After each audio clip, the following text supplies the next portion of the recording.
agora, em definitivo, para tratarmos dos assuntos que estão bombando no universo rubro-negro. E hoje tem um assunto que normalmente gera uma popularidade enorme, que é o estádio do Flamengo. No caso, o Maracanã. O governador do estado do Rio de Janeiro, Wilson Witzel, ou Filtzel, como quer que se seja, Pretzel. Eu gosto de chamar ele de Pretzel, sabe o Pretzel? Enfim, deixa pra lá. Wilson Pretzel cancelou o consórcio, cancelou o contrato com o consórcio que geria o Maracanã, liderado pela empresa Odebrecht. Agora, dentro de um prazo de até aproximadamente 90 dias, deve sair um novo edital, uma nova licitação para a administração do estádio. E aí, manifestaram-se positivamente o Flamengo e o Fluminense como possíveis interessados na administração do que foi um dia o maior estádio do mundo. Dá para ficar animado, Rodrigo Antunes? Cara, acredito que sim.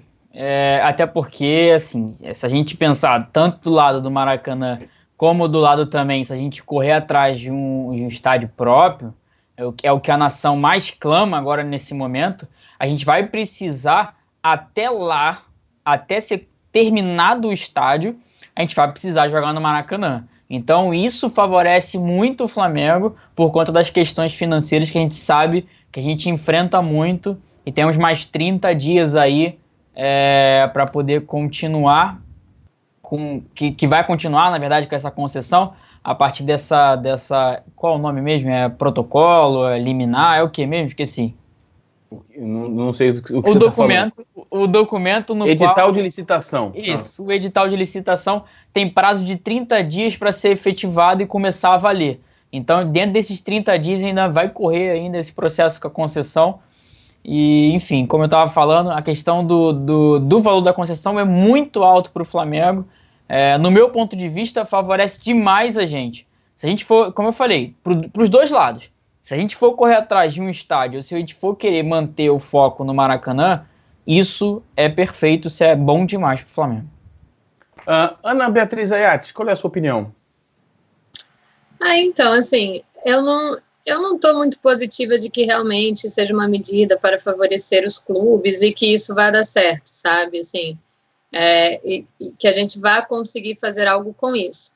Mas em uma visão, assim como o Antunes colocou para a gente, eu acredito que caso a gente consiga algum acordo com isso, pode ser interessante, assim, mais questão financeira do que propriamente de resto. Eu acho que eu sou muito da questão de que a gente precisa de um estádio nosso, sabe? Eu sou dessa teoria, eu sou dessa questão. Eu acho que a gente tem que ter algo nosso para ser trabalhado como nosso, mas do lado financeiro, como o Antunes bem citou, imediatista, assim, uma solução seria interessante. Pedro, você não acha que agora, com o cancelamento do contrato, o Flamengo não ganha poderes nessa negociação com o Maracanã? Porque se o Flamengo disser, não, nós não queremos administrar o Maracanã, o governo acaba ficando com as calças na mão, né, Pedro? Não melhora agora o fator de negociação com o consórcio e com o governo do Estado?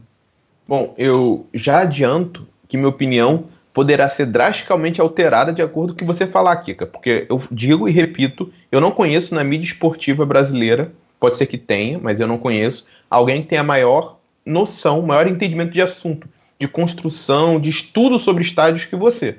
Então, tomando a palavra antes de você, né, tendo essa coragem de dar opinião Obrigado, antes, Pedro. Eu vou dizer o seguinte, a minha opinião é que, assim como a Ana, eu tenho lá meus pés atrás sempre com as boas intenções nesse tipo de grande negociação desses valores, né, envolvendo setores privado, público, enfim. Eu não acredito que os clubes estejam em foco. O bem do futebol necessariamente esteja em foco. Pode ser que esteja, pode ser que daqui a pouco chegue e a gente veja, mas vamos aguardar, né? A gente fica um pouco calejado sobre o que já aconteceu em relação ao Maracanã nos últimos tempos. Mas em relação ao Flamengo assumir o Maracanã, eu acho que depende muito das condições, porque o Maracanã, a verdade é que pelas reformas, por tudo, ele hoje é um estádio muito caro, mesmo sem aluguel. Ele é caro. Então teria que ter várias adaptações. E tem que ver se o Flamengo poderá fazer essas adaptações para que se torne um estádio realmente rentável. Agora, em termos de localização no Rio de Janeiro, eu acho que não tem né, outra localização mais privilegiada que o Maracanã. Porque é central, tem transporte, tem metrô perto, tem ônibus passando. Uma região bem legal para esse tipo de evento. Fora que tem todo o histórico ligado do Maracanã com o Flamengo, né? Toda essa sinergia entre o clube e o estádio. Agora, tem que ver as condições. Não é uma coisa tão simples assim, não. Falar, ó, Maracanã é do Flamengo, vou bater palma, é isso. Não é bem assim, né? Não é tão pão, queijo. Quem dera fosse tão fácil.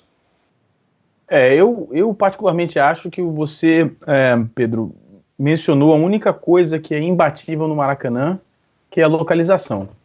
Não acho que a gente vai encontrar um estádio, um terreno que tenha uma localização melhor do que a do Maracanã. É muito pouco provável. Eu acho até que ele existe, mas não existe só um terreno pronto. Você vai ter que comprar diversos imóveis, fazer uma composição imobiliária, montar o que a gente chama de mosaico para ter um terreno que seja melhor localizado para o Maracanã, e a chance disso acontecer é muito pequena. A minha opinião é a seguinte, eu vou dar um resumo da minha opinião, porque a coluna do Flamengo está preparando um material sobre o estádio. Vocês sabem, a galera que nos acompanha, que a gente está trabalhando nisso, está até demorando um pouco demais para sair. Mas vamos lá. Lados positivos é a localização. Eu acho que é o único fator que é excelente. Vai abrir um edital de licitação, ou seja, vai haver uma competição entre grupos interessados em administrar o estádio. Se for interessante para o Flamengo, também será interessante para outras empresas que têm mais experiência em administração do estádio que o próprio Flamengo. Então o Flamengo vai ter competição por isso. Não será o Flamengo que vai chegar lá e vai ganhar o estádio. Pode ser que conste no edital de licitação que o Flamengo e o Fluminense façam parte dessa licitação. Aí diminui muito o interesse de empresas e aí pode ser que o Flamengo faça. Pedro tratou de um assunto importantíssimo. O Maracanã é caro. O Maracanã, se você retirar, se você quiser fazer um jogo mais setorizado, se você não abrir o anel superior, por exemplo, abrir só o anel inferior, você tem praticamente os mesmos gastos de pessoal, porque os acessos são os mesmos. Você não tem muita economia de gente, de pessoal, tá? É a primeira coisa. A segunda coisa, a manutenção da cobertura do Maracanã é inacreditavelmente cara. É um estádio caro. É um estádio que tem muita área construída. Por quê? Porque foi originalmente desenhado para 200 mil pessoas. Hoje são 70, 80 na melhor das hipóteses. Então tem muita área vazia. Eu tenho algumas fotos que eu tirei da minha última visita ao Maracanã que tem um espaço lá gigantesco. Tá? O Maracanã, do jeito que está, é praticamente inviável e a chance do Flamengo ter lucro é muito pequena, porque o Flamengo vai assumir toda a manutenção do estádio. E a manutenção de uma área muito maior do que aquilo que seria necessário para comportar 80 mil pessoas. Tá? Essa é a parte financeira. Outro problema é se acontecer uma divisão da administração do estádio entre Flamengo e Fluminense, porque isso vai comprometer a venda de camarotes. Não dá para dividir camarote. Tá? Se você compra um camarote, você compra um camarote para o estádio, para quem quer que esteja jogando lá. Ou seja, a renda dos camarotes vai ser dividida pela metade, ou pela divisão, se não for igual, nós vamos perder uma carga considerável desse nome. E aí, outra coisa, é o problema com o name rights. Dividindo entre dois clubes, talvez seja mais difícil de fazermos, porque terá dois clubes usando o estádio. Então, terá muito pouco acessos a shows e eventos, o que diminui a atratividade para empresas. Então a parte financeira não é tão simples quanto parece. Essa é a parte financeira, depende de detalhe. E tem o seguinte, em cima de tudo isso que eu falei, isso só vai ser viável se o governo do estado, na licitação, não cobrar uma exorbitância para que o Flamengo entre no estádio. O governo do estado pode cobrar 200 milhões de reais para o Flamengo ocupar o estádio por 5, 10 anos. Ninguém sabe o que vai acontecer. É o terceiro ponto. Tirando a parte financeira, vamos à parte técnica do negócio, né? O Maracanã é um estádio neutro. O Maracanã, quando foi redesenhado, perdeu a monumentalidade. É um estádio neutro, tá? Duas razões fazem com que o estádio seja neutro. A primeira é a inclinação da arquibancada. O ângulo é muito raso. Não tem aquela inclinação vertical de pressão. Segundo, a cobertura foi redesenhada para absorver o som. O som não reflete de volta. E terceiro, na maior parte dos assentos da arquibancada, nós estamos muito longe do campo.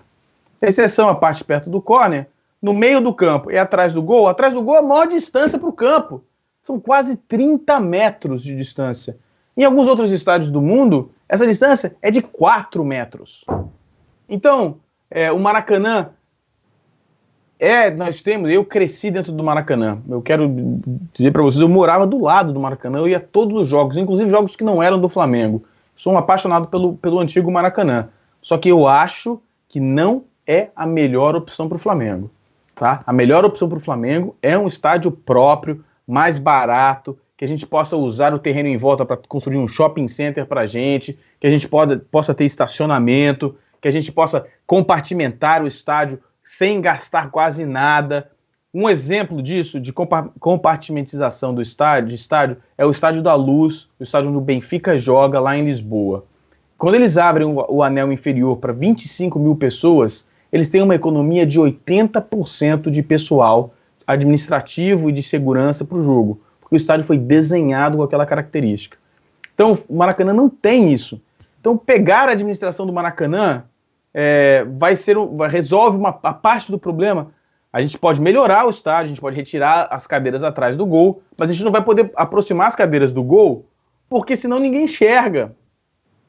Não vai dar para fazer esse malabarismo. A gente vai melhorar um pouco, o estádio vai melhorar, vai ficar mais atrativo, mas a pergunta que eu faço é o seguinte: quantos títulos o Boca Júnior ganhou por causa de La Bombonera? Diversos. Isso nunca vai acontecer com o Maracanã. O que eu digo, que eu escrevi numa das colunas que eu escrevi no coluna do Flamengo.com e que eu falo aqui. Todo jogador tem sonho em jogar no Maracanã, sonha em jogar no Maracanã. Todo jogador teria que ter pesadelo em jogar no estádio do Flamengo. E o Maracanã não será esse pesadelo. Por quê? Porque é um estádio neutro. O estádio do Flamengo, o Maracanã, seguiu o manual da UEFA de desenho de estádio, tá? Que é uma composição arquitetônica neutra para privilegiar o espetáculo, não a pressão ao time adversário. Tá? É assim que a UEFA e a FIFA desenham estádios para a Copa do Mundo, e é isso que o Maracanã tem. Por mais que eu ame o Maracanã, não acho que seja a melhor opção. Diga. Eu concordo com você, só que só para poder apimentar essa história, a gente precisa de tempo para poder construir o estádio. E o Flamengo recebendo a concessão, o que o Flamengo pode fazer para poder melhorar? Eu sei que você já deu uma dica aí falando sobre a questão de tirar os assentos, mas além de tirar os assentos, você acha que tem alguma coisa a mais que o Flamengo possa fazer para que melhore essa condição? Eu sei que você está apresentando hoje, mas vou tirar essa licença, aproveitar um pouquinho de você para poder responder essa pergunta. De apresentador para apresentador. Dá sim, Antunes. Uma das coisas que pode ser feita como eu disse, a retirada das cadeiras atrás dos gols, que pode fazer com que o Maracanã chegue próximo a 100 mil lugares. Resolveram fazer um isolamento mais definitivo, um compartimento mais separado para a torcida adversária, para que a gente não perca 15 mil assentos em dias de jogos, que é uma estupidez. Criar um fosso, alguma coisa que a gente deixe eles isolados, mas que a gente não precise deixar aquele monstro. Isso é uma prova da desconexão do manual da UEFA com o que acontece no futebol sul-americano. Ou seja, é um estádio da UEFA na América do Sul, onde a galera precisa desse isolamento. Acontece. E mesmo assim, na Espanha tem esse isolamento, diga-se de passagem, né? Há um isolamento, enfim, a gente precisa resolver isso. A segunda é um estudo muito mais complexo, no qual eu não tenho capacidade de dizer. Eu sei que é possível. É criar uma solução acústica para aumentar a pressão dentro do gramado. Ou seja, provavelmente na parte superior do estádio, alguns painéis flexíveis que façam com que o som seja rebatido e volte para o gramado. Mas eu acho que vai ser paliativo. Agora, isso não é barato, Kiko? Não, isso é caríssimo. Especialmente com a dimensão do estádio. Agora, eu não sei exatamente se é viável, se faz com que seja viável. Eu não sei qual é a melhoria disso. O Maracanã é um elefante branco hoje, infelizmente.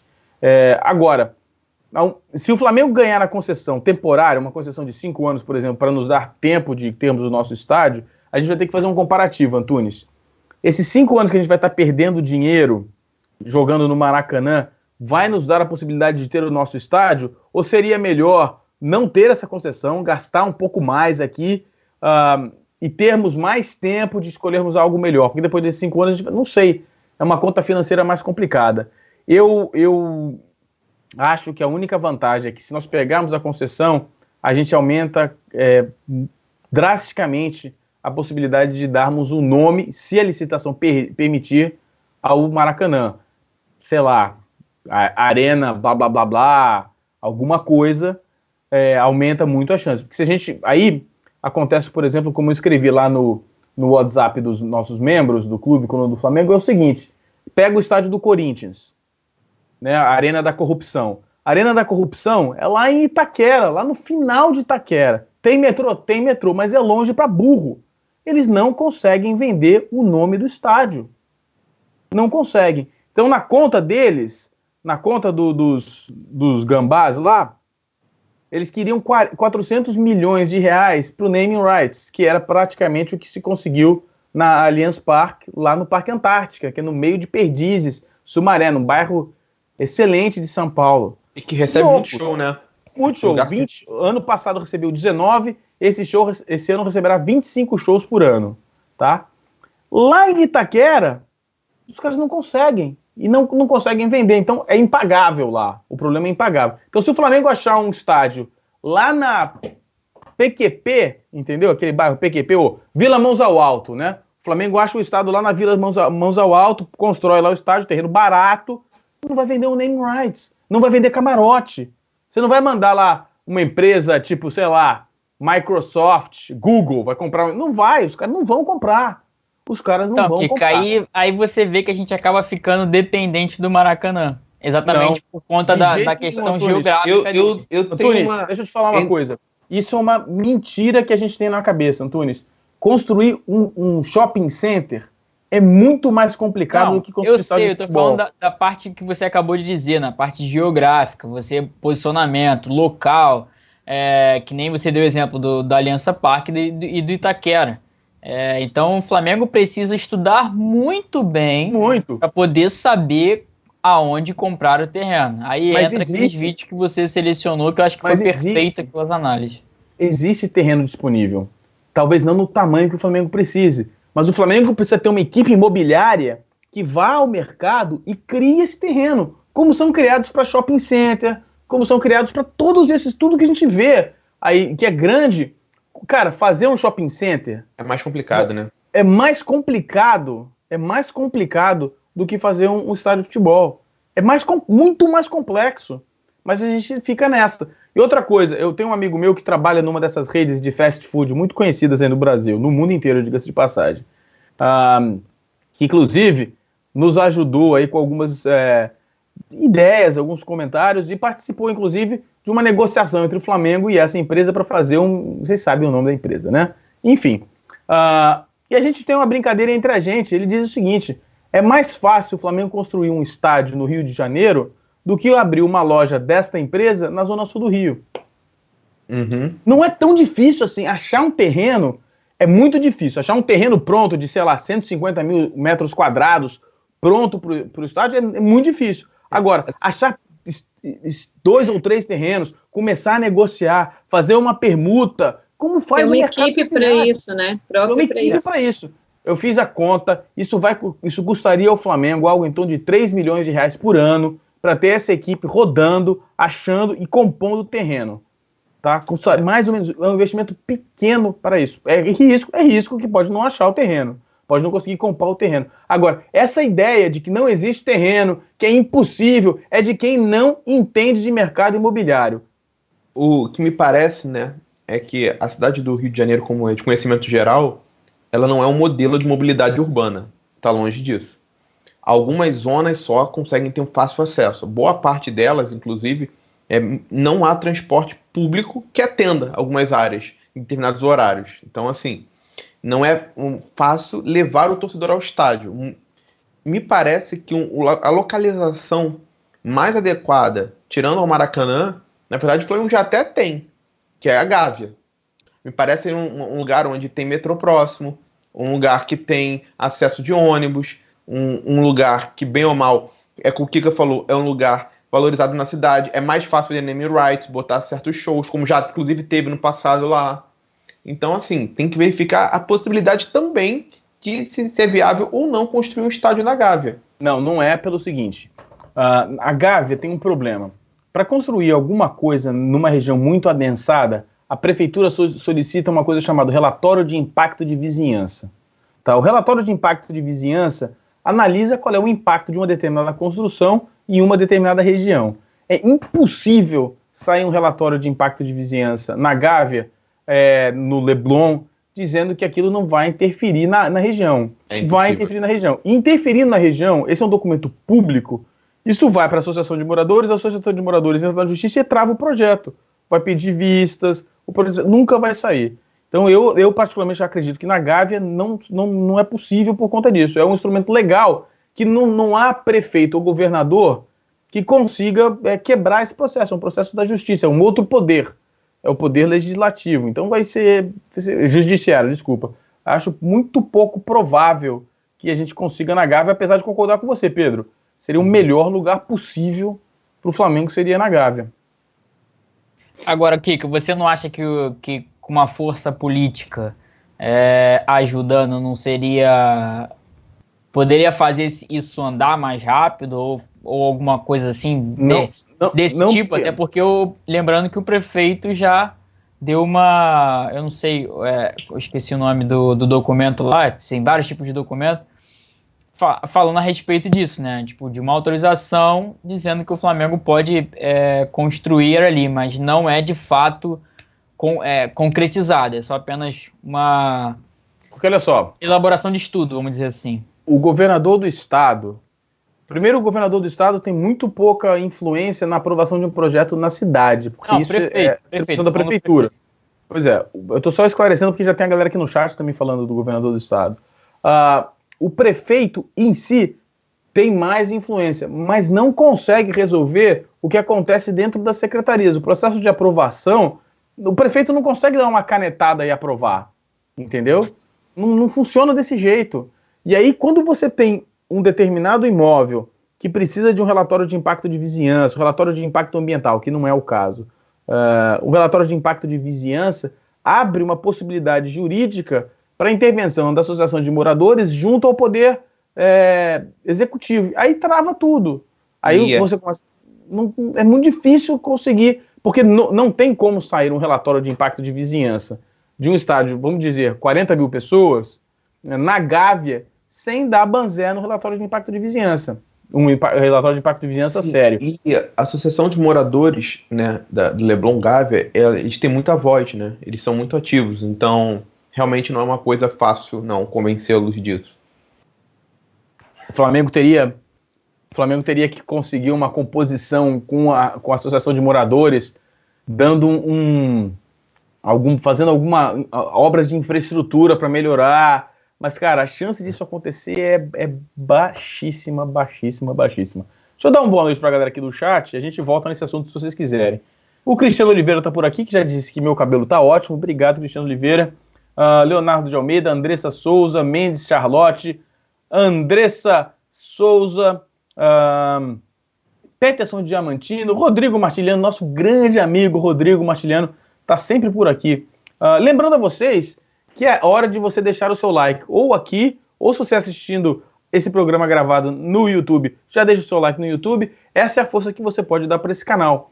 Esse canal é o único canal de cobertura independente que tem cobertura jornalística 24 horas por dia, 7 dias da semana. Tudo o que você precisa saber do Flamengo, você encontra ou aqui na TV Coluna do Flamengo, hoje no Facebook e no Twitter, e logo mais no YouTube e também no colunadoflamengo.com, o maior site de notícias do Flamengo do Brasil. Abraço para o Rondinelli Bezerra, Rafael Rocha, Leonardo Almeida, e por aí vai. A galera, olha só, cara, vou fazer uma pergunta para a galera aqui do chat. Tem uma galera sugerindo um terreno em Niterói. Eu inclusive estive nesse terreno. O terreno é bom mesmo, só que a galera do Rio não vai curtir muito ir para Niterói. Eu vi a galera falando da Feira dos Paraíbas, naquela região ali. Muito difícil de acabar. Muito difícil. Já tá ligada à cultura do Rio de Janeiro. estrutura lá do naquela comércio também, né? Não, e boa parte daquela região ali também, né?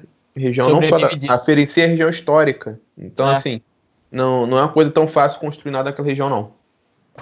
E por que você é contra Niterói, ô Pedro? Porque você mora em Vargem Grande. É longe pra burro. Não, sabia que eu já trabalhei em Niterói? Eu posso dizer em primeira mão que realmente é longe. Mas eu não morava em Vargem Grande na época ainda não. Mas Niterói é longe. E não só isso, né? Niterói, né, por mais que fique no estado do Rio de Janeiro, não é a cidade do Rio de Janeiro. O Flamengo, quando foi fundado, ele não foi fundado no grande estado do Rio de Janeiro, que a antiga capital era Niterói. Era o Distrito Federal, era outra coisa. É como se a gente estivesse botando hoje, mal comparando, o Flamengo, o Rio de Janeiro fizesse uma junção com o Espírito Santo, mal comparando. E daqui 50 anos a gente sugerisse que o estádio do Flamengo fosse em Cariacica, em Vitória. É mais ou menos isso. Não está ligado às raízes do clube. É outra história. A ponte de Niterói é da década de 70. Então, assim, não era tão fácil chegar lá, não está ligado intimamente com o Flamengo. Essa é a verdade. Alguém é para Niterói aí? Não, né? Não. Não, eu não sou a favor, não. Muito longe. O acesso... Apesar de, se for um terreno ali perto das barcas ou algo do tipo, cara, a demanda que a gente tem aqui de torcedores viajando para lá não é igual, é muito superior a que vem de São Gonçalo, de Niterói, vindo para cá, para o Rio de Janeiro. A demanda é totalmente diferente, é muito grande, então acho que complicaria muito o acesso dos torcedores do Flamengo para lá. Enfim. Ana, você quer comentar alguma coisa?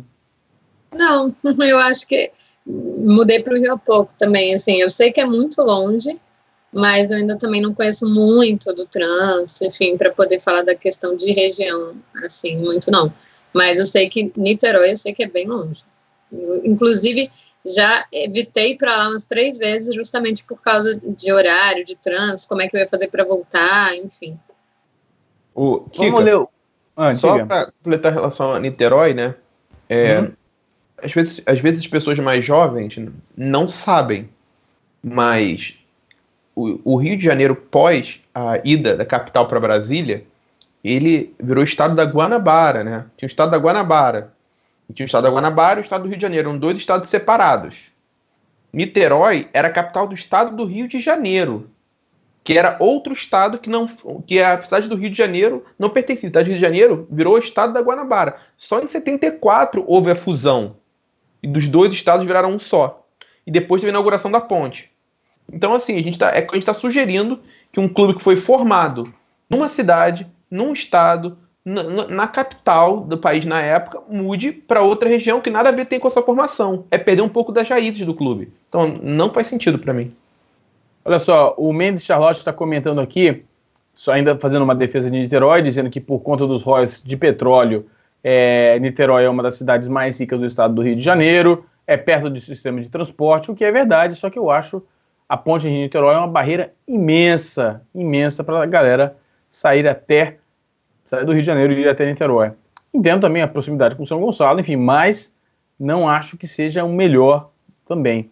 Mas essa questão, eu só queria, falando novamente, se você quiser saber sobre localização do estádio, eu recomendo que você assista o especial da TV Coluna do Flamengo sobre estádios de futebol. Tem um programa específico sobre localização. Não se define localização de estádio no achismo. É um processo técnico, complicado, delicado. E a pergunta que eu faço é o seguinte: nós sabemos hoje de onde vem o torcedor do Flamengo para ir no Maracanã? Não. Essa informação a gente não tem. A gente sabe por que os torcedores não vão ao Maracanã? É distância? É falta de estacionamento? A grande verdade é o seguinte: a gente não conhece o torcedor do Flamengo que vai ao estádio e a gente não conhece o torcedor do Flamengo que não vai ao estádio por alguma razão. O dia que a gente responder essas perguntas, a gente começa a achar o lugar para o estádio do Flamengo. Porque hoje é tudo achismo. Então, por mais que eu respeite a opinião do Antunes, do Sampaio, da Ana, do Cristiano, do Paulo Leonardo, do Caio Almeida, do João Holanda, da Selma Moreira, do Antônio Alex, do Anderson Marinho, tá todo mundo no achismo. Não vale nada. Tecnicamente, essas opiniões não valem absolutamente nada. O que vale é um estudo técnico, chama origem e destino, estudo de origem e destino, para a gente saber de onde vem o torcedor, como o torcedor faz para acessar o estádio. E mais importante, não é apenas o torcedor que vai ao estádio, é aquele torcedor que um dia foi ao Maracanã e que não vai mais.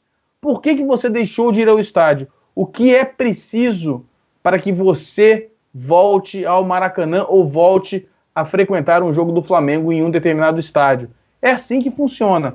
Isso é achismo. Não se faz desenvolvimento imobiliário assim. E é isso que eu digo com relação à localização. Para a localização, é preciso que a gente faça esse estudo. Não é verdade, como diz o Paulo Leonardo aqui, que preço é tudo. Não é só questão de preço. Senão a gente encheria o estádio, por exemplo, quando a gente abaixou o preço no estádio lá na Ilha do Governador. Não é uma conta tão fácil assim, não. Quem dera que fosse isso. Na verdade, precificar é uma das ciências mais complexas que tem, né, quando você envolve um negócio. É difícil pra caramba você conseguir achar um preço que você consiga tornar atraente e tirar o máximo do lucro daquilo. Mas tirando isso é só um dos elementos do mix, né, de marketing que você vai ter que envolver na situação. Localização vai importar muito. Às vezes você bota um estádio num lugar horrível e bota o preço baixíssimo, não vai, porque não tem como chegar lá, é perigoso o local, não é atrativo. Enfim, na verdade é o que o Kika falou, a gente fica muito mais no achismo. O máximo que a gente consegue fazer é encontrar empecilho, na verdade. A gente fala tal lugar, tipo, ali Terra Encantada, eles falaram várias vezes aqui. Gente, o Terra Encantada tem várias coisas que já estão sendo construídas ali. Ali é uma zona que tem hospitais pra caramba, só de hospitais de grande porte ali ao redor, grande porte, não estou falando de pequenas clínicas, de grande porte são 4 ao redor. Então, assim, como a gente faz isso acontecer? Não tem grande mobilidade urbana na região, tem um BRT só, mas o trânsito ali já fica naturalmente congestionado. Então, como você vai viabilizar um lugar onde é cheio de hospital, um lugar que já tem muito trânsito, um lugar que já tem coisa começando a ser utilizada na região, no local que está sendo gerido, para construir um estádio? Aqui a gente só consegue isso mesmo, fica botando empecilho, pensando por que não poderia acontecer. Agora, saber o lugar, tudo isso é o que o Riga falou, que tem um estudo de origem e destino, no mínimo, para começar a falar sobre o assunto. Para começar, a gente tinha que fazer isso. Eu digo mais, é um absurdo o Flamengo não ter esse dado, mesmo com os torcedores que estão indo ao Maracanã. É um absurdo. É uma pesquisa fácil, dá para fazer pela internet. Compra o seu ingresso lá, ou você está comprando o seu ingresso pela internet, dá um desconto de R$5 para você responder as perguntas. Pô lá, 10 perguntinhas rapidinho, é uma moleza de conseguir essa informação. Contrata uma galera para ficar na porta do estádio fazendo essa pesquisa rapidinho, de onde você vem, por que você veio, como você veio, de carro, de onde. Cara, isso é um absurdo a gente não ter essa informação. E acho que para liquidar essa questão do estádio, uma coisa importante é o seguinte: amigos do Coluna do Flamengo que estão assistindo esse vídeo, ponham uma coisa na cabeça. Homem de negócio que é bem sucedido, lidera empresas imensas, não necessariamente sabe de questões imobiliárias. Questões imobiliárias são conhecimentos muito específicos que requerem anos de aprendizado. Tá? Não é qualquer homem bem-sucedido que liderou companhias de petróleo, que foi diretor de empresas de comunicação, que foi diretor de televisão, sabe fazer negócio imobiliário. Os maiores fracassos imobiliários do Brasil aconteceram na mão de pessoas que pensaram que sabiam de negócio e que não sabiam. Então, se o Flamengo não decidir contratar um profissional especializado em desenvolvimento imobiliário, que tenha feito outros projetos, que entenda de shopping center, que entenda de comércio, que entenda de varejo, que consiga fazer uma composição de negócio que tenha um shopping center, um bom estacionamento, talvez até um hotel, um museu, uma área de shows, o Flamengo nunca terá o estádio e pode até ser que administre o Maracanã, que não é e não será a solução ideal para o Flamengo. Aguardem que nos próximos dias, no máximo na próxima semana, a gente está lançando agora, atualizado, um especial sobre o estádio, explicando tecnicamente por que o Maracanã, apesar de ser uma opção, não é a melhor opção para o Flamengo. Se vocês quiserem comentar mais alguma coisa, comentem, ou então bola para frente, galera. Segue o jogo, bola para frente. Bola para frente. Vamos falar do jogo, né? O grande clássico, Flamengo e Volta Redonda. time reserva, um 0-0 fraco, né? Algumas vaias para os jogadores da base. Eu vou começar com o Antunes, que o Antunes é um defensor da base, é um menino que jogou nas bases do futebol carioca, e enfrentou e marcou gol contra o César na época da... Marcou gol contra o César, não? Não. Era hora de contar uma mentira, né? Eu marquei um gol contra o César, né? Mas o cara é sangue bom, não marcou gol contra o César, mas quase marcou gol contra o César, né? Não. Tá bom. Deu um cruzamento para alguém marcar gol contra o César. Aí sim, finalmente, alguma coisa. Assistência. E a base, hein? Cara, há muito tempo eu falo aqui que a gente tem que tomar o maior cuidado possível com a base para não queimá-la, não desperdiçar assim momentos cruciais, né, que nem aconteceu com o Jean Lucas colocando ele no jogo de Libertadores contra o Cruzeiro. Você tá queimando ali, ele poderia jogar muito bem, mas não foi o caso, ele jogou muito mal e foi queimado, ficou um bom tempo fora, e a gente, infelizmente, eu não consigo entender qual é a razão, o motivo pelo qual a torcida do Flamengo quer vaiar o Vitor Gabriel num jogo simples, num jogo comum, de Taça Rio, que a gente sempre fala assim, Taça Rio não tem nada a ver, vamos colocar a base para poder dar rodagem para eles, vamos botar o time reserva. A gente pede a torcida, tô falando no modo geral, a torcida sempre pede isso e quando bota, vaia. Por que, gente? Cara, isso não entra na minha cabeça. Vitor Gabriel tem um potencial enorme, óbvio que ele pode não estar na melhor das condições dele, tá ainda se adaptando ao time profissional. Ele acabou de subir para assumir o lugar do Lincoln, que ainda está nesse processo de volta de lesão.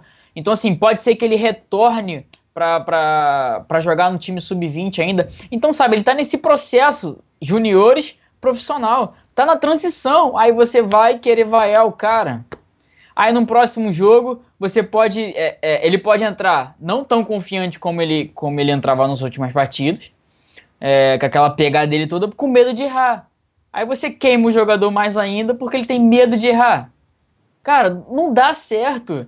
Por favor, torcida rubro-negra, vamos dar chance aos nossos meninos, vamos ter paciência, cara. Você vê aí, a gente queimou o Jean Lucas, a gente não, vou tirar a gente aqui. A torcida, num grande volume, queimou o Jean Lucas.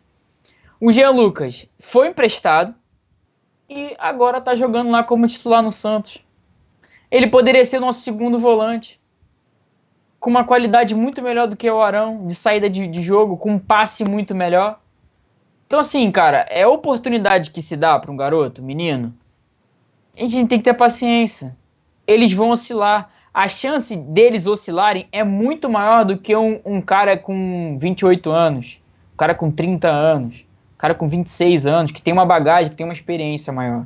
Então, torcedor do Flamengo, por favor, vamos ter paciência com nossos meninos, porque eles merecem isso. Eles merecem nosso cuidado, nosso carinho, porque o tanto de jogadores que já passaram pela nossa base e que não renderam porque foram queimados é muito grande. Então, vamos diminuir essa lista. A gente tem muito potencial na nossa base, só que a gente precisa ter paciência e dar mais tempo para eles maturarem. Dá para dizer, Ana, que os meninos, o Vitor, talvez até o Jean Lucas no ano passado, foram mal lançados?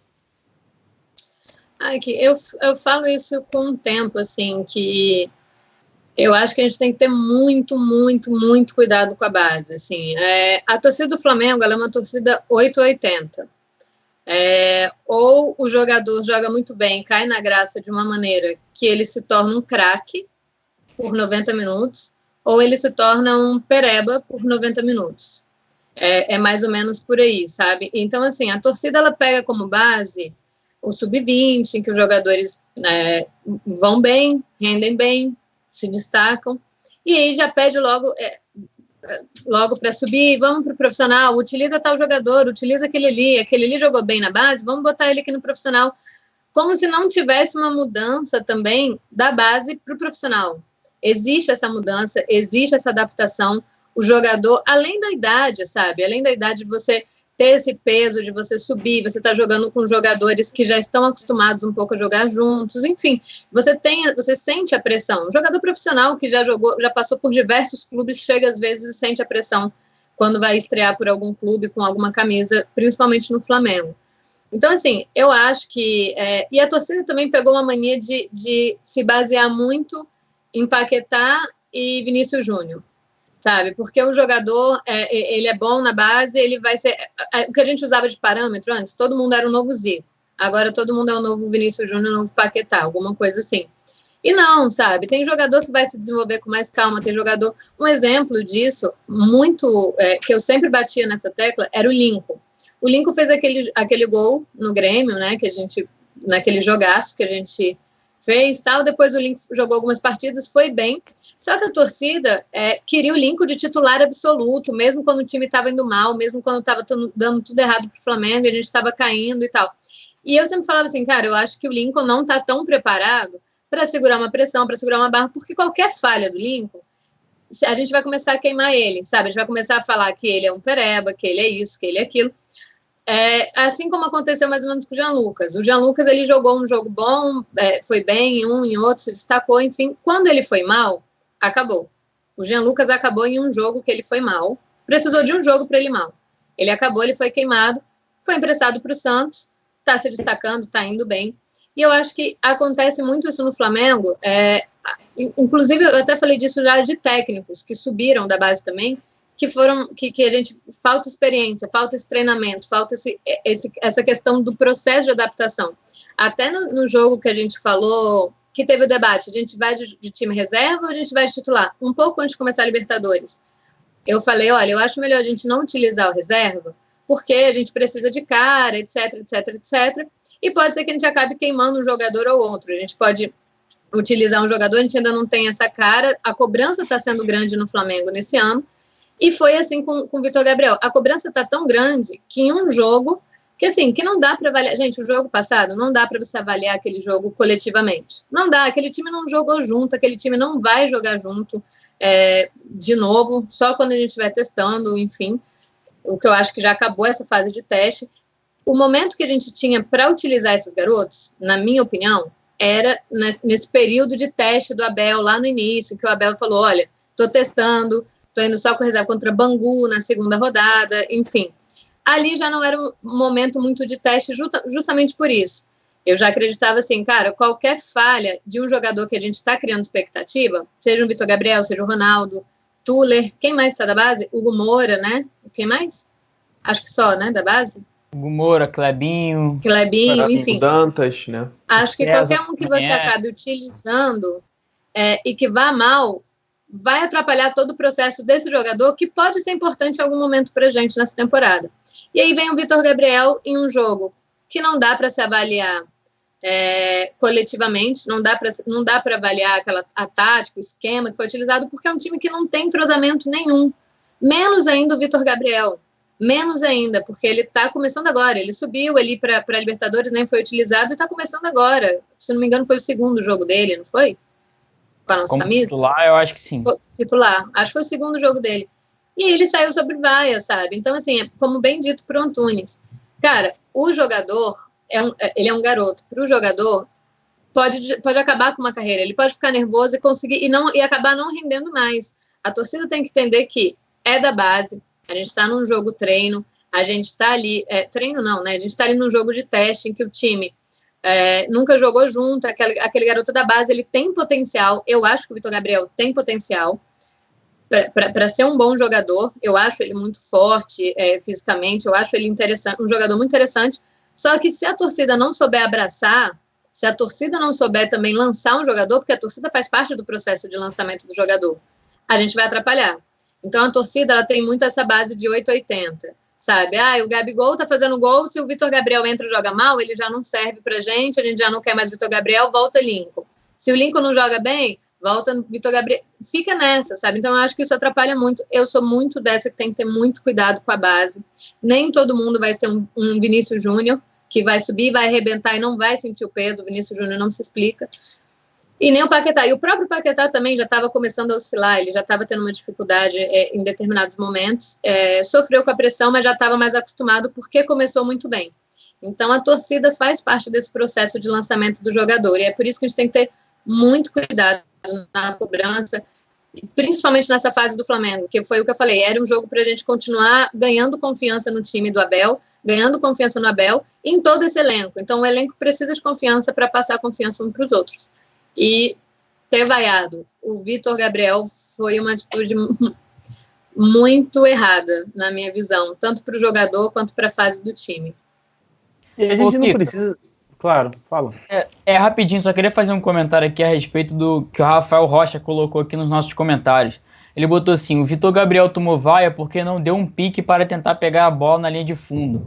Aí é que realmente mostra, não tô reclamando do Rafael Rocha, tá? Ele só colocou aqui um ponto de vista que a torcida na hora do momento acabou vaiando ele por causa disso. Mas isso mostra para mim como a torcida é impaciente, porque não viu que ele teve cãibra, porque não viu que ele estava esgotado fisicamente, principalmente na parte final, antes dele sair, antes de ter antes de trocar, né? Antes dele sair, enfim. E outra, se ele deixou de pegar uma bola na linha de fundo, quantas bolas ele correu para poder recuperar as outras? Só por causa de uma bola você vai vaiar o jogador? É diferente. E sem contar que ele é da base. Merece todo o nosso carinho para poder estar ali. Sem falar, Antunes, por exemplo, um exemplo assim, não que a situação seja a mesma, não é? Mas assim, a Arrascaeta, a gente está tendo uma certa paciência, porque a gente sabe que o jogador não está sendo melhor aproveitado da maneira que pode, enfim. Só que a torcida, ela tende, às vezes, a ter mais paciência com jogadores, enfim, que foram mais caros, têm mais nomes, do que com a própria base, que às vezes é o que a gente mais pede, que é o que a torcida está pedindo para ver. E aí, quando sobe, a galera não tem essa paciência toda, sendo que deveria ser ao contrário, sabe? Assim, a gente deveria ter mais paciência ainda com os jogadores da nossa base, sabe? Entender que a gente tem que abraçar, que a gente é responsável também pelo sucesso daquele jogador, por passar confiança para o jogador, a gente também é responsável desse processo. E é muito importante que a torcida entenda esse lançamento de garotos da base. Tem uma outra questão. Quando o Antunes mencionou que ele estava esgotado, alguém comentou, mas, esgotado por quê? Bom, porque ele não é um jogador profissional ainda, ele é um menino, ele está em desenvolvimento, a parte muscular ainda não está pronta, a parte de ligamentos e tendões ainda não estão prontas, então ele é um jogador que não é um jogador profissional ainda, é um jogador que sente mais a parte física, sente muito a parte física, diga-se de passagem. O Lucas também sentiu muito. Ele estava improvisado também, né, Kika? Estava improvisado. Fora da direita, né? Ele é centroavante. Eu também nem estou justificando, não, porque pode ser um problema físico, ele pode não estar preparado fisicamente como deveria, isso não sabe. Mas eu estou falando por experiência própria. Eu, quando treinava junto com o time profissional, eu sentia no treino, eu sentia a parte física no treino, entendeu? Eu jogava, às vezes, completava quando o time reserva jogava quando o time reserva, tomava um tranco de jogador profissional, cara, eu caía 4 metros de distância, porque os caras... É muito complicado. E eu notava, e ainda noto, que a maior diferença não é na habilidade, é na visão de jogo e no porte físico. Cara, disputar bola com um jogador profissional quando você é júnior, cara, é uma diferença absurda, gigantesca. Absurdo. A disputa de bola, as alavancas que o jogador faz para travar a bola é um negócio muito complicado. Então, é preciso... E o Flamengo, né? O Flamengo é uma máquina de triturar jogadores da base, né? Porque a gente fica na cabeça, e aí a Ana falou, o novo Zico, agora o novo Vinícius Júnior, o novo Paquetá, nós não precisamos de novos Paquetás todos os dias. A gente quer um jogador que seja competente, um jogador que seja bom, não precisa ser na lateral direita, a gente não precisa do novo Leandro. A gente pode ter um novo Jorginho, já tá muito bom, né? O novo Léo Moura já seria bom, né? Nossa, hoje... Não precisamos de um craque. E aí fica nessa, se não é esse craque, se demora para pegar. E aí é o que eu falo. Eu sou uma pessoa que tenho muito... dou muito valor para a base. E eu acho que a gente precisa ter mais cuidado. Essa história de escala a base, põe a base que resolve. Isso é uma babaquice sem tamanho. Isso é queimar jogador. Primeiro, na base, todo mundo que está base, nem todos são craques. todos são bons jogadores, mas nem todos são craques. Então, o bom jogador precisa de tempo para maturar, para virar esse jogador médio bom, que é o que a gente precisa. A exigência é completamente diferente, o jogo é diferente, sabe? A exigência é diferente. Muda tudo de você sair do jogo de sub-20 para um profissional. Logo quando acabou, né, o jogo, a primeira coisa que eu tuitei foi justamente dizendo que é um desfavor ao Vitor Gabriel, que não ajuda em nada. Eu achei totalmente fora de propósito, não fazia sentido. Mesmo que ele tivesse feito uma partida horrível, ele é um jogador da base, eu acho que esse é o momento de botar ele, arriscar. A gente tá falando do Campeonato Carioca, um jogo que não vale nada. O Flamengo já vai estar na semifinal geral do campeonato. Se não é esse momento de botar o jogador para ele ter liberdade para errar e ir mal, não sei quando vai ser. Os jogadores têm fase diferente de maturação, tem jogador que matura antes, tem jogador que matura depois. Quer ver um exemplo? Hoje, né, olhando hoje para trás, eu não consigo me lembrar de nenhum jogador que tenha me impressionado mais com 17 anos do que o Pato. Eu não consigo ver alguém com 17 anos na época, falei, jogou tanto quanto o Pato naquele período quando surgiu no Inter, que me impressionou tanto. E olha onde o Pato está hoje. Porque, assim, não é que ele teve uma carreira que não foi bem sucedida, mas nem de longe, né, se aproxima daquilo que esperava-se dele. Quando tiveram outros lá atrás que não se dava nada, e se tornaram jogadores muito mais relevantes para o cenário do futebol mundial do que ele. Então, assim, uma coisa só que eu discordo da Ana, que ela falou, que a torcida do Flamengo, ela às vezes tem mais paciência com quem vem de fora, né? Tudo mais do que a torcida da base. Eu acho que a torcida do Flamengo não tem paciência. Você vê que o Vitinho já chegou e também não teve, já foi cobrado. A Arrascaeta estava começando a ser cobrado. Everton Ribeiro, verdade. Everton Ribeiro, eu acho que é uma coisa assim, da nossa torcida mesmo. Uma coisa que a gente tem que mas aí é um contraponto, né? Porque estamos falando de questão financeira. A gente só falou das 3 maiores contratações do Flamengo. Agora pensa comigo, Márcio Araújo ficou um tempão, não foi questionado e ainda tinha muitos torcedores querendo ele como titular. Muralha também foi assim, depois de um bom tempo que a torcida foi pedindo a reserva dele. Não, e até o que eu citei... Jogadores e até o que eu citei que, por exemplo, assim... A torcida teve paciência e não conseguiu, e não teve a mais paciência que teve com a base. Mas eu acho que era diferente naquela época. Foi um momento que o Flamengo estava um pouco anestesiado. Assim, foram anos que o Flamengo estava anestesiado com questão da ideia de uma reestruturação financeira do Flamengo, onde foi dito, e a torcida comprou de maneira muito legal a ideia de que nós teríamos jogadores abaixo da história do clube, porque era o momento de botar a casa em dia, as finanças. Isso tudo bem. Agora, hoje, a Flamengo está impaciente. Ela já está, qualquer jogador, ela já está impaciente em relação a ele. E eu discordo também quando fala que não é todo mundo que vai virar o Paquetá, o Vinícius Júnior, que chegaram no sentido. O Vinícius Júnior sentiu pra caramba quando ele subiu. Pra caramba. Nos primeiros jogos dele, ele estava acertando quase... Eu lembro das pessoas falando que era o novo Negueba na torcida do Flamengo. Estavam levantando isso. Hoje o cara é destaque no Real Madrid. O Paquetá foi do céu ao inferno. No final, tinha gente comemorando a saída do Paquetá do Flamengo. Então, assim... E assim foi com o Adriano Imperador.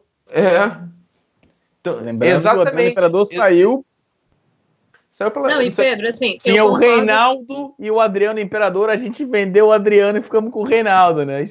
Eu concordo muito com a questão da falta de paciência. Assim, concordo 100%, assino embaixo. O que eu quis me referir, por exemplo, Vitinho, esse que a gente citou aí, né? Eles não foram criticados vaiados no seu segundo jogo com a camisa, por exemplo. Ou no seu primeiro, entendeu? Então, assim, o Vitor Gabriel no seu segundo jogo, porque já há aquela expectativa de, assim, ele teve um destaque na base para subir para o profissional, usa o jogador. Então, a torcida ela já tem uma expectativa nesse jogador, com base no que viu ou no que escutou falar do sub, antes dele começar a jogar no profissional, expectativa suficiente para, num segundo jogo, o jogador já sair sob vaia em um jogo que não valia nada, sabe? Assim, então, você não tem muito aquela justificativa de ficar assim, não valia nada, né? É o segundo jogo desse garoto, é um garoto, enfim. Então, assim, em um segundo jogo, você não via, por exemplo, o Everton Ribeiro sair sob vaia de um Maracanã. Em um jogo que não valia nada. se a torcida do Flamengo tivesse pela base o mesmo amor que tem pelo Ronaldo, a gente tava feito, né, cara? A torcida ama o Ronaldo, um negócio impressionante, né? É um amor pelo Ronaldo.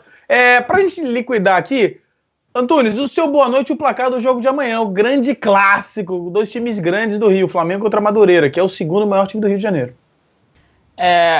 Kika, antes de dar uma boa noite, só queria comentar apenas um detalhe rapidamente. Na falta do Cueja e do Pires para o jogo de amanhã, eu gostaria muito de ver o Hugo Moura, tá? E não o Ronaldo. Ronaldo está sendo treinado pelo Abel para ser reserva do Arão como segundo volante. Trazendo ele para primeiro volante, eu acho que vai ser muito prejudicial a ele. Então eu preferia muito mais ver o Hugo Moura como primeiro volante do que o Ronaldo para o jogo de amanhã. Galera, uma boa noite a todos, boa noite galera que está aqui no Facebook, lá no Twitter, você que está nos assistindo pelo YouTube também, deixa seu curtir, deixa seu like, deixa seu comentário aqui abaixo do vídeo no YouTube. Tamo junto, uma boa noite. Até o jogo. Não. E o placar, gente, esquecendo do placar. 3-0 Mengão, no mínimo 3-0. Ana Beatriz, você não precisa dar o placar, a gente sabe que vai ser 2-1, na sua opinião. Seu boa noite. Cara, tava dando certo. Foi só pegar um programa com o Simon que deu errado. Porque o Simon ficou assim, ele ficou questionando, ele ficou criticando o placar. Aí deu errado, foi ali. Então eu vou manter esse 2-1, porque hoje é com o Kiko, hoje é com o Antunes, hoje é com o Pedro. E com a galera que não critica, que a galera entende esse 2-1. Vamos abraçar esse 2-1. E aí a gente já sabe que o resultado vai ser acima de 3. Mas 2-1. E boa noite, Kika, boa noite, Antunes, boa noite, Pedro. Valeu, Kika, pela aula de estádios que você deu hoje pra gente. Valeu, produção também, todo mundo que acompanhou. E assim como o Antunes disse, acompanha com a gente no YouTube, no Facebook, no Twitter, no Instagram, que a gente está em todo canto. Pedro Sampaio, seu boa noite e o placar do jogo de amanhã. Bom, o Flamengo vai ganhar amanhã de 4-0 do Madureira. O Madureira, né, nos 2 turnos somados, está com gloriosos 6 pontos. Então, não há muito o que dizer. A diferença dos times, independente do time que o Flamengo põe amanhã, é muito grande.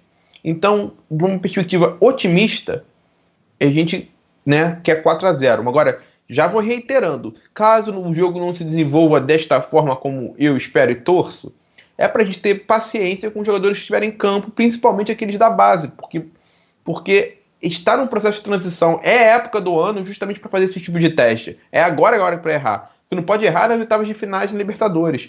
O que não pode errar é na reta final do Brasileirão, numa final de Copa do Brasil semifinal. Agora é hora de testar mesmo e ver o que pode ser utilizado e o que não pode. Quem está verde, quem tem que maturar mais um pouco, quem já está pronto. Isso a gente vai vendo aos poucos.